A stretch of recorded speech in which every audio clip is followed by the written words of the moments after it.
Alabama beat number 4 Baylor and won the top 15 for the 5th time. All it took for Alabama to shake off losing to the SEC's worst team was playing college basketball's defending national champion. 4 days after being upset by Georgia to continue the downward trajectory of a once promising season, the Tide delivered an upset of its own Saturday over number 4 Baylor, 87-78. More in Alabama sports. Rewinding Alabama's 87-78 upset win over Baylor. Suni Lee wins all-around debut as Auburn Gymnastics beats rival Alabama. Former Alabama LB arrested, facing armed robbery charges. The win was Alabama's 3rd over last season's Final Four teams and its 5th over a top 15 ranked opponent, adding another high point to a seesaw season that included 6 losses in its previous 11 games. Baylor was an unconventional get-right opponent for Alabama, which has played its best basketball against the nation's best teams and can continue that trend when it plays Auburn and Kentucky next week. The coaching staff going into the Georgia game said this is kind of a must-win here at Georgia, after looking at the next 3, and then we lose it, Coach Nate Oats said after the game, chuckling. We really needed to get one here. It was big. Before Saturday's game,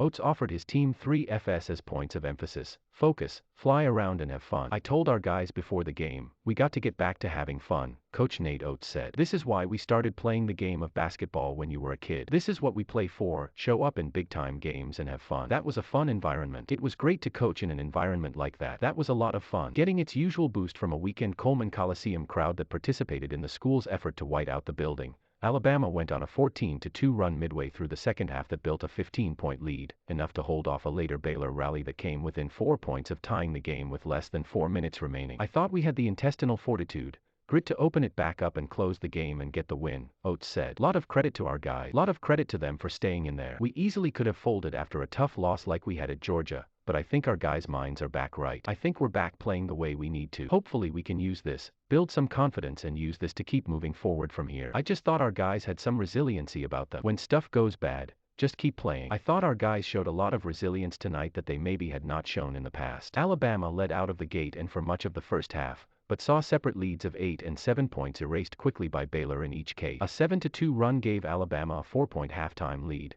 and it scored on a stretch of 11 out of 13 possessions in the second half to pull away. Guard Quinerly, starting again after 3 games coming off the bench, provided needed scoring from 3-point range. He went 3 of 6, his most make since November 19 against Oakland. Quinerly entered shooting 23.7% on 3-pointers this season and 8 of 47 since the start of SEC play. Guys follow his lead. When he's playing well, we're usually pretty good, and he's been pretty good most of these big games, Oats said of Quinerly. We got to keep him playing really well in every game. He's got a limited amount of time left his senior year. I think he wants to take advantage of it. Oats believed Quinerly had been putting a lot of pressure on himself and met with the team's sports psychologist as well as his father, Mark, who flew down Friday from the family's home in New Jersey. I think he just had to get in the right frame of mind, quit putting so much pressure on himself to be great, Oats said. Just go out, get back to having fun and play hard, said Quinerly. It felt really good. I've been shooting a lot. I've been in the gym a lot. I try not to lose any confidence when I am shooting the 3 ball, because I know how good of a shooter I am. Obviously I know how well I shot the ball last year. I know it's still there. Quinerly's 20 points, his most since 26 against San Diego State in November,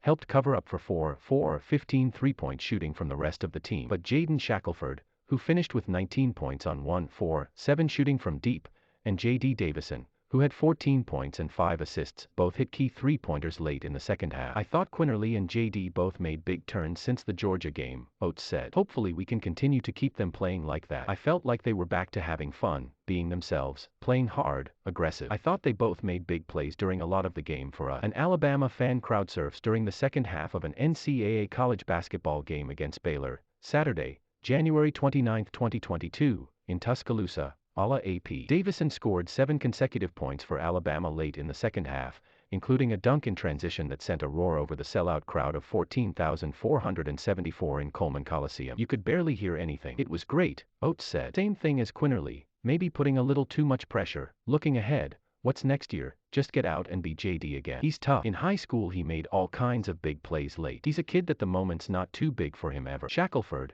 who won the Hard Hat Award for the team's most blue-collar points, also had team highs with 9 rebounds and 3 steals, along with 5 assists. Forward Juwan Gary, playing with a black protective face mask after missing 2 games with a facial contusion, scored 15 points on 7 of 8 shooting and 3 offensive rebounds. He was big to have back, Oats said. I think he's back to being who he is, why he played so many minutes for us last year. Saturday marked the second time in the past 3 seasons that Alabama has defeated a top 5 team in Coleman Coliseum after it took down then No. 4 Auburn in January 2020. Alabama lost to then No. 4 Auburn earlier this month, its only home loss since 2020, but has defeated number 3 Gonzaga, number 14 Houston, number 14 Tennessee, and number 13 LSU this season in addition to Baylor. Alabama was ranked number 23 in net entering Saturday's game and has the nation's hardest net strength of schedule. It is 5-1 against teams currently in the top 15 of net and 9-6 against all others. The Tide will have another game against a net top 15 team when it plays at Auburn on Tuesday night. The Tigers are ranked number 1 in the AP poll and defeated Oklahoma in another SEC Big 12 Challenge game Saturday. I thought we played them tough here,